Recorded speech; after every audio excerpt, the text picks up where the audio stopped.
nga 15 omwezi oguwedde Ssaabawandiisi wa NRM Justin Kasule Lumumba yarangirira ng'ekibiina bwe kigenda okukosa obuwumbi 24 mu kukunga bannayuganda okulonda akwatidde ekibiina kyabwe Bendera ku bwa Pulezidenti Yoweri Museveni.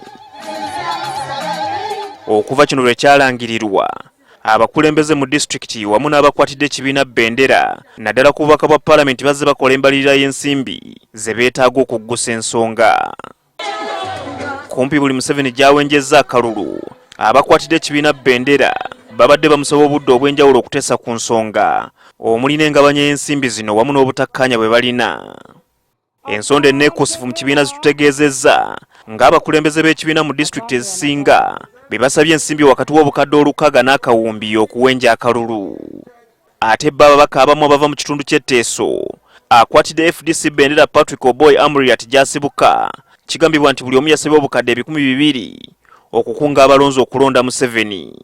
Bwe tutuukiridde amyuka ssentebe w'ekibiina mu bugwanjuba Captain Mike Mukula atubuulidde ng'enteeseganya bwe zigenda mu maaso n'abantu bano okubakkakkanya. In the meetings we have had with them, we have had a change of mind, and most of them now are campaigning for the National Resistance Movement and campaigning for NRM. In any case, it is this party which is supporting them on the ground, paid the nomination fees. It has also looked at facilitating them on the ground.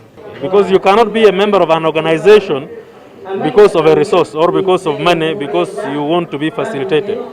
Facilitation comes when when it's available. If it is not there, it should not be. You should fold your hands and you don't work. Okusinziira ku Mukula, okusalawo ekyenkomeredde ku nsonga eno kwe kukyalindiriddwa.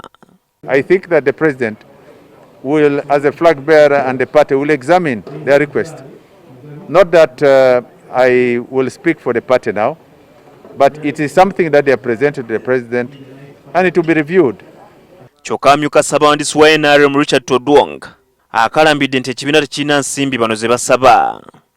Of course the party doesn't have that kind of money. What the party contributes is very humble in a way of helping them to make posters. The party contributed money for their nomination fees and just for them to make posters and then for some little fuel for them to move. That is all. It's not for anything else. Todonga agamba nti ensimbi ze balina za kuyisibwa mu bukulembeze bw'ekibiina obutongole obw'abantu 30 okuva ku buli kyalo. Ye Museveni olunaku lw'enkya lwatandika okuwenja akalulu mu bugwanjuba bwa Uganda ng'atandikira Mbarara. Herbert Ziwa, NTV ku ssaawa emu.